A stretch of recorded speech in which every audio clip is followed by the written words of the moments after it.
Hi everyone, I'm James for the Final Flight podcast. Here we are again with Joe, going for our Aintree Day 2 preview. Are you ready for Day 2, Joe? Yeah, I can't wait, mate. More topics to talk about, I guess. Yeah, plenty to talk about. We've got a couple more races to go through today, so we'll get straight into it. We'll go with the 145, the Mildmay Novices Chase. Obviously, you've got Jerry Colom in here with Bron reopposing each other from Cheltenham. Complete unknown for Nichols. Gallia Deslito, Thomas Darby, Sherlock Jack in here. Have you got? I'll let you kick us off again, Day 2. What's your selection in this, mate? Set us Jerry going. mate. Simple, really. I thought the ride last time wasn't questionable because he did it a flat spot, but he was always coming back, wasn't he? And over slightly longer trip, I think it'll be perfect for him. Looks like there's going to be a bit of cut in the ground as well. Davy Russell, and I love Davy Russell. I think he's got it all up there, so perfect. I did mark Journey with Me.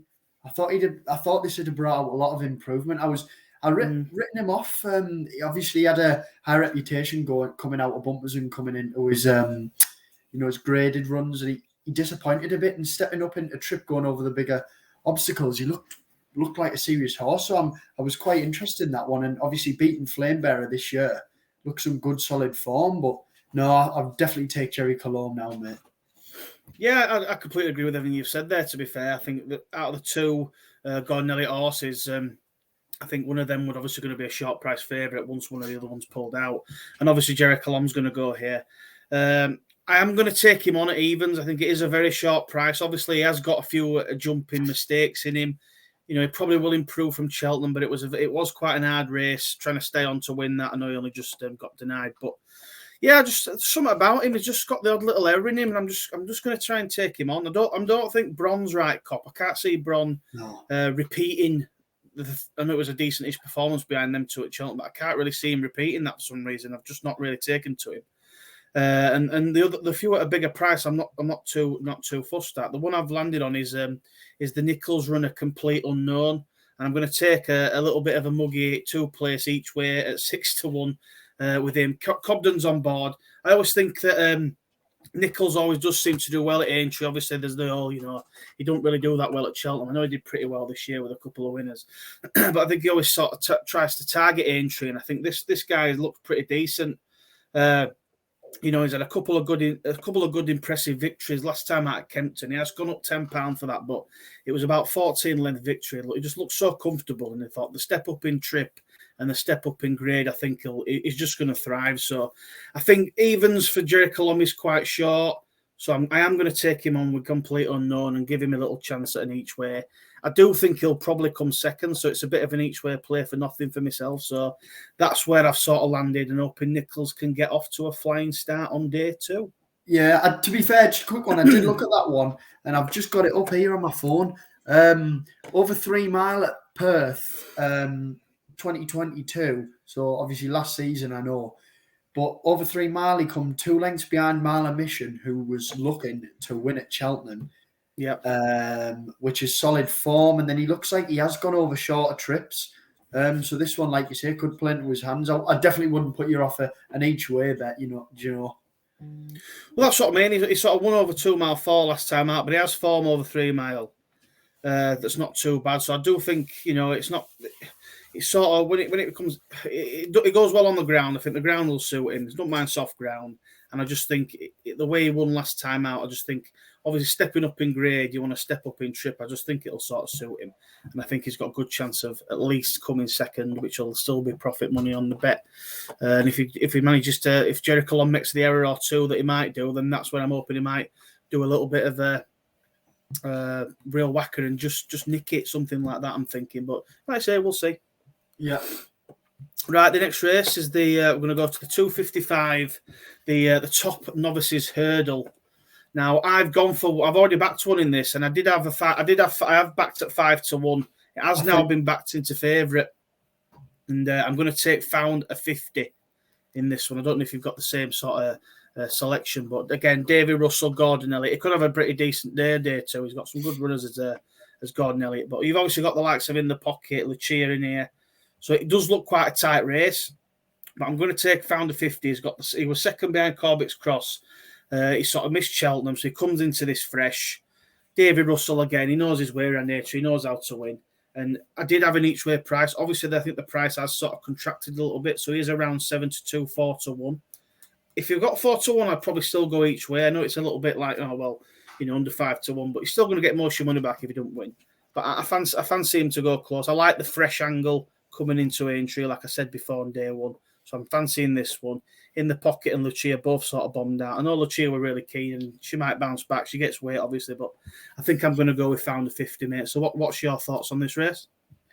I'm all over in the Pocket, to be honest, mate. I do like Founder 50, but he just hasn't. I feel like in the Pocket's raced in a lot better races this year and has a lot better form. Now, I know we said yesterday about horses that have ran at Cheltenham and had a hard race. But I just think this one, 3 runs back when he beat 3-Card Bragg, he looked like he was desperate for more runs. He looked like he'd improved massively. Then he comes second to LA Toms, which wasn't bad form at all, seeing as though LA Toms won next time out. Mm-hmm. And then he reversed that form at Cheltenham. Now, you could say he's improved on that. You could say LA Toms wasn't ready that day, and he won last time in Ireland before beating Facile Vega, who comes second in the Supreme in that race. But I just think he's got the best form, and at 4-1 now, I think it's a huge price, really.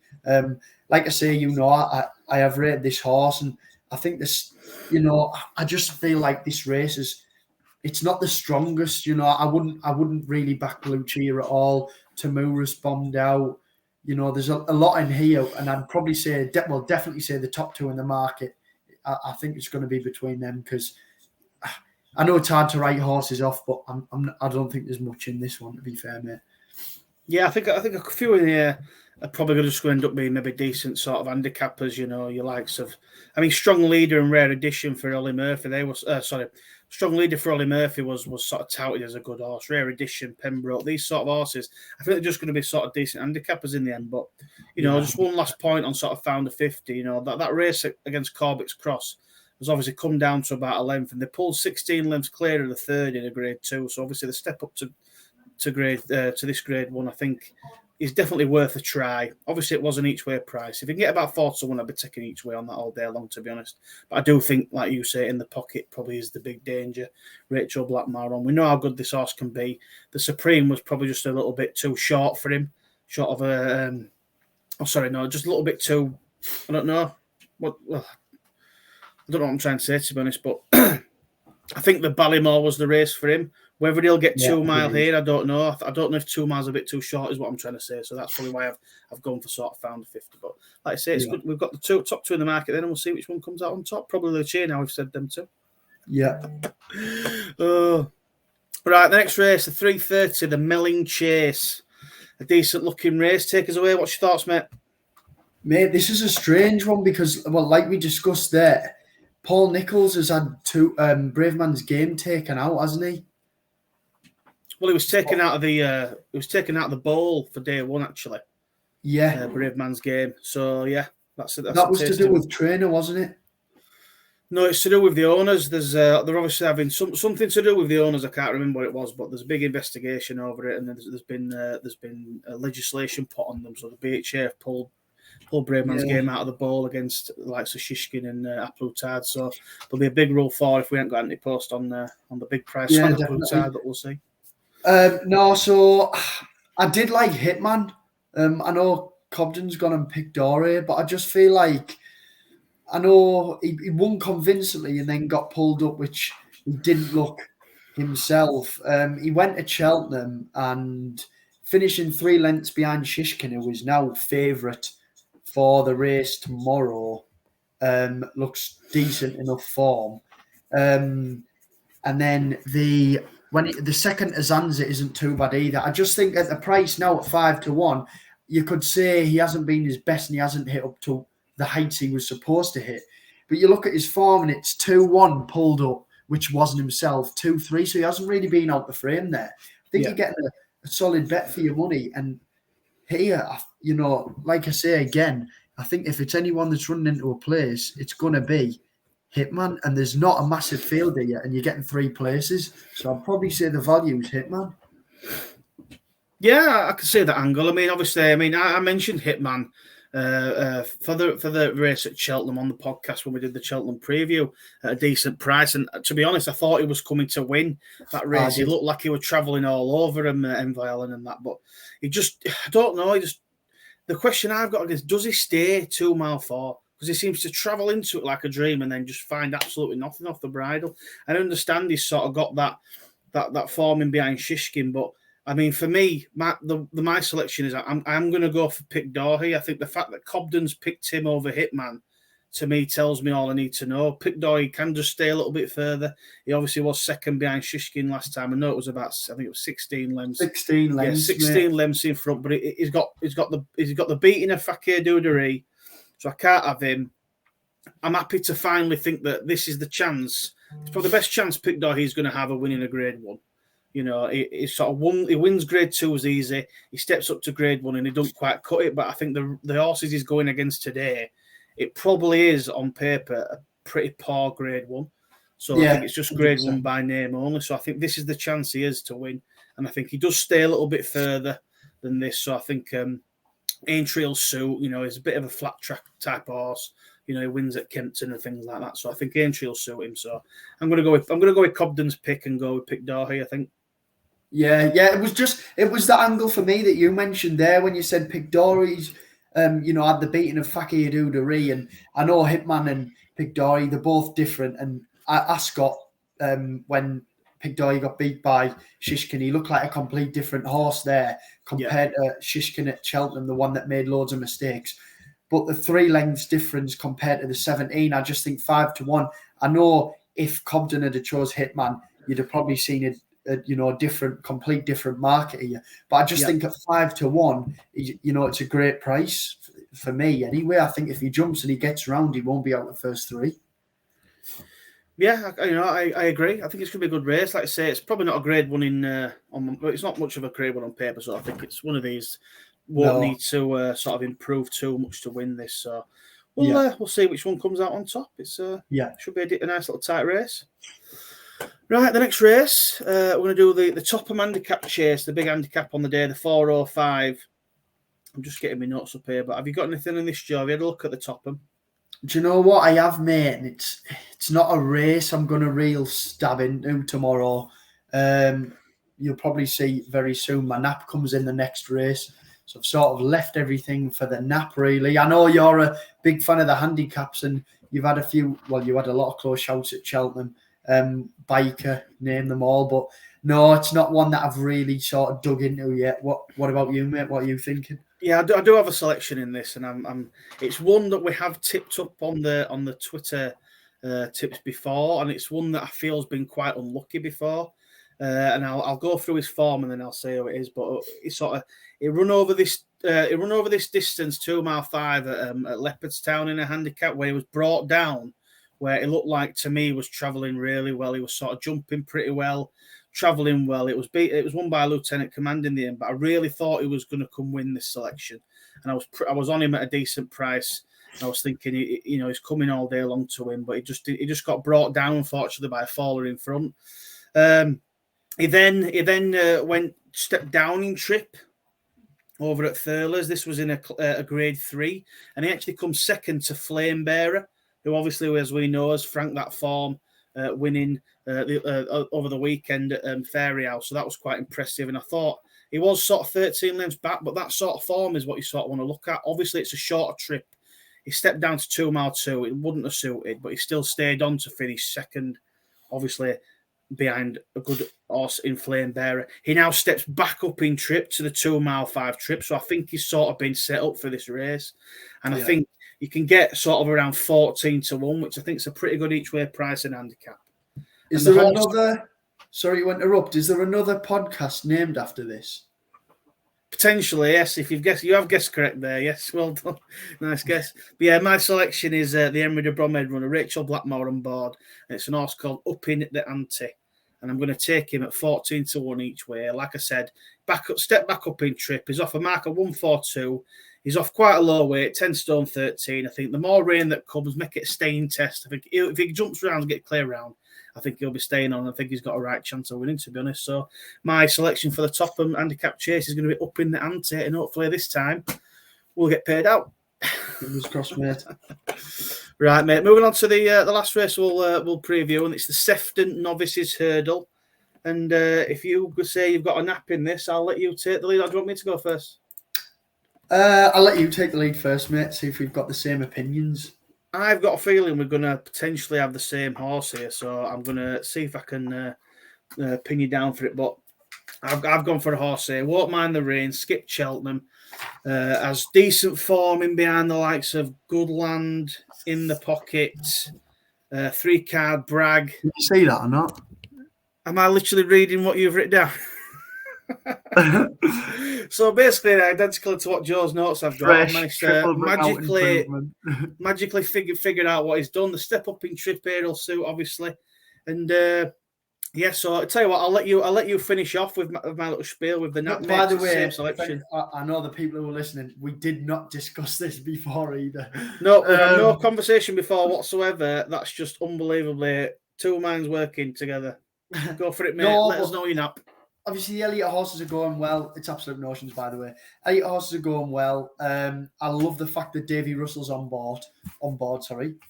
He's fresh from Cheltenham, which we did state will be obviously key throughout this Aintree Festival. You know, we've seen horses blast up at Cheltenham and then blow out here, and vice versa. Horses that we think would get beat at Cheltenham come here and beat the winners at Cheltenham.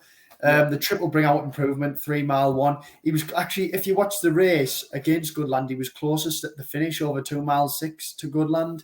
And I thought he was staying on all the way that day. And I just think, especially in this field here, especially with him missing, it looks like he's definitely been aimed at this race. And I just think, you know, Davy Russell and Gordon Elliott should have a good day. And I definitely think this one will top it off.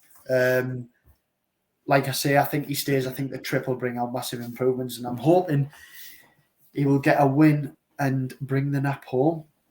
Well, like you say, I think we were selecting Absolute Notions. I think it was for the Albert Bartlett at Cheltenham before he obviously becoming on runner. So we obviously really fancy the horse, and the fact that he's been kept fresh for this now just makes you think, well, it is absolutely nailed on for this. You know, obviously Stay Away Fair is probably a worthy favourite, but whether they can back up the Cheltenham win it is another question. And you've obviously got Irocco in who won at Cheltenham as well.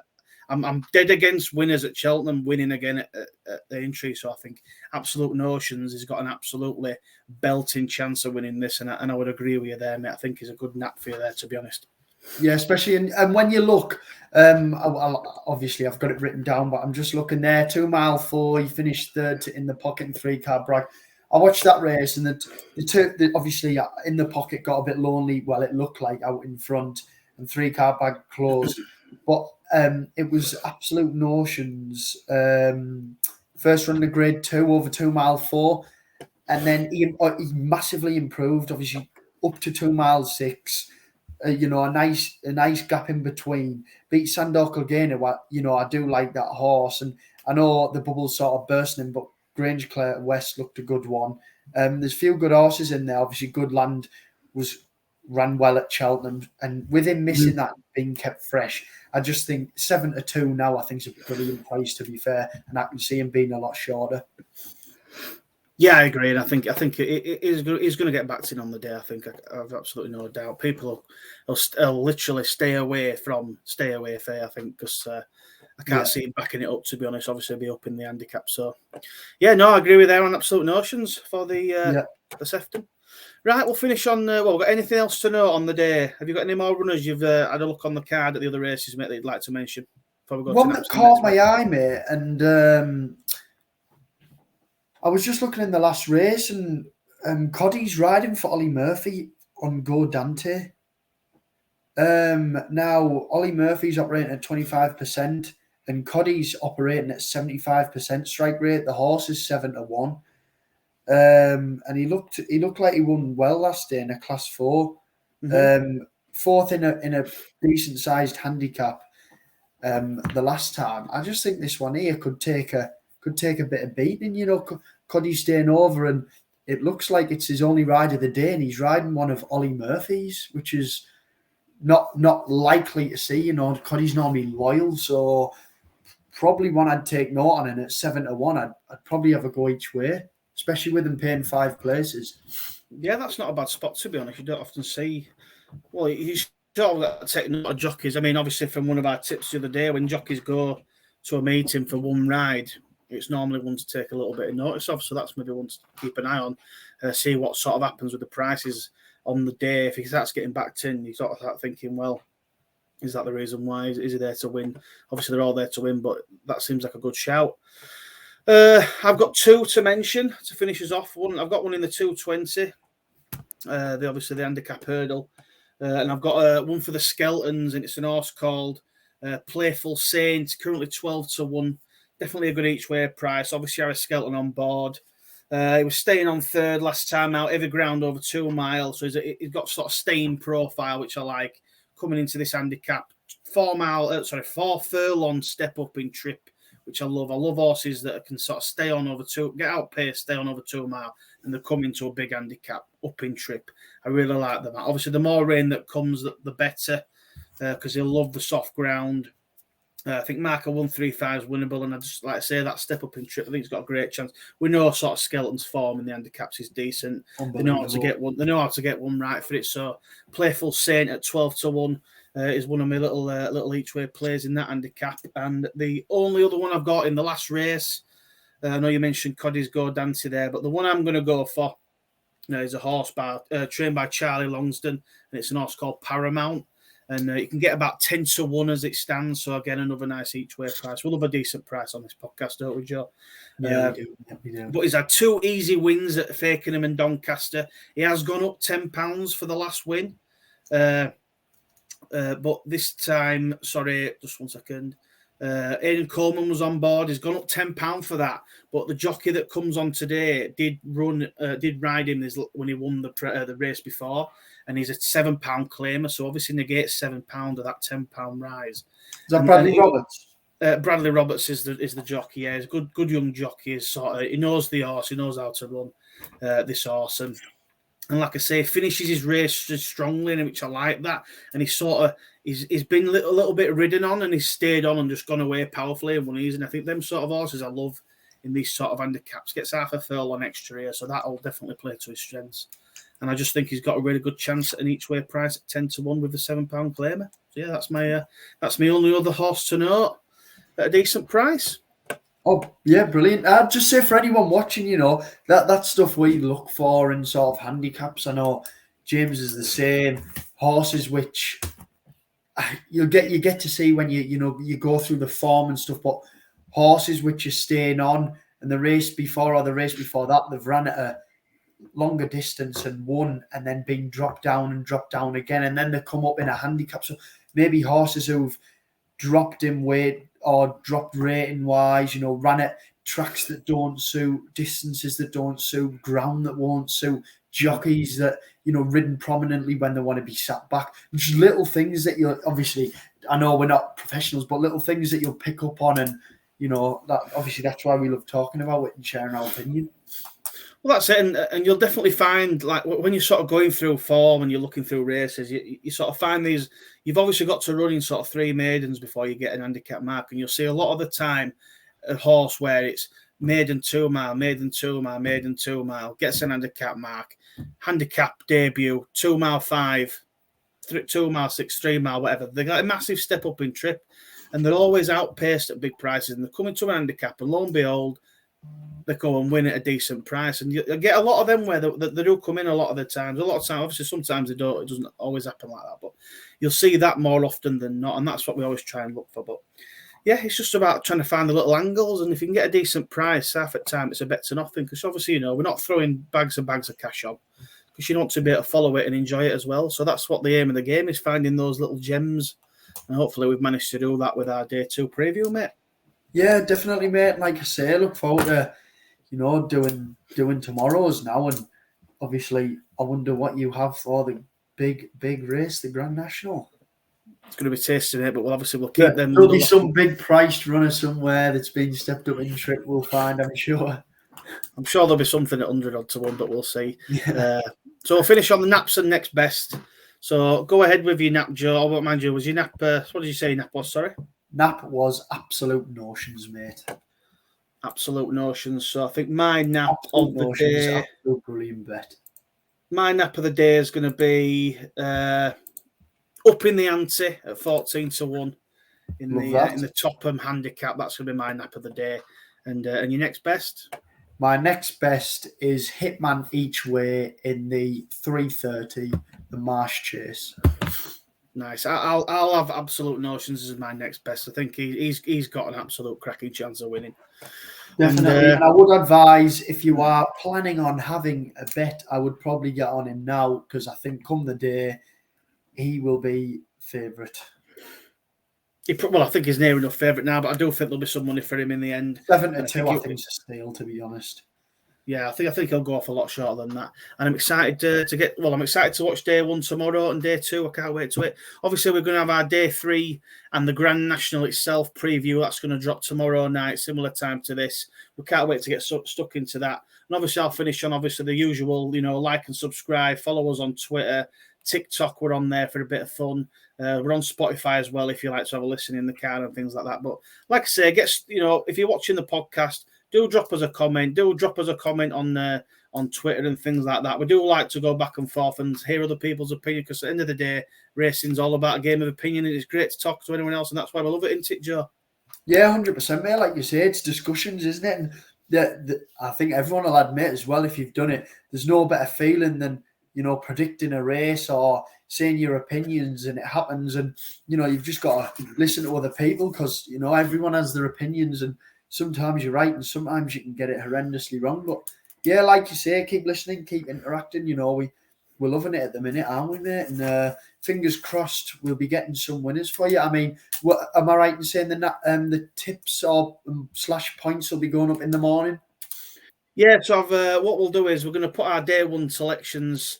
Obviously, we've put a load of selections out there, but we won't be officially tipping everyone. But we'll put our main tips up on the Twitter page tomorrow morning. The same for day 2 on the morning of, and again for Saturday. We'll put our tips up the morning of with any of the sort of prices we maybe took during the podcast, and then any of the prices on the day and stuff. So we'll just go from there, really, and see if we can add to the massive 24, I think it was 23, 24 points profit for April we've ended up on as it stands. Obviously, there's plenty of April left to go, so hopefully we can keep that form going into the weekend, mate, and have a cracking Aintree Festival. Yeah, definitely, mate. Like I say, I've got one in mind that I'm going to tip up in the morning. And I had a little go on him tonight, and I know the price is the same. So, yeah, like I say, fingers crossed, and I'd say to everyone, just, enjoy it. It's not going to be here forever, is it? And like I say, I was talking about it today at work, go like that, and we'll be talking about, do you remember the first season of Constitution Hill, how good he was over hurdles and stuff. So, like you say, yeah, just enjoy it, and we'll have tomorrow's at the same time, and hopefully you'll be hearing and seeing our face a lot more. Fingers crossed, mate. And like I say, enjoy the racing and bet responsibly. Yeah, right, definitely. mate. We'll catch you later, and we'll see you for day 3 tomorrow night. Brilliant. Bye, everyone. Goodbye. Bye-bye.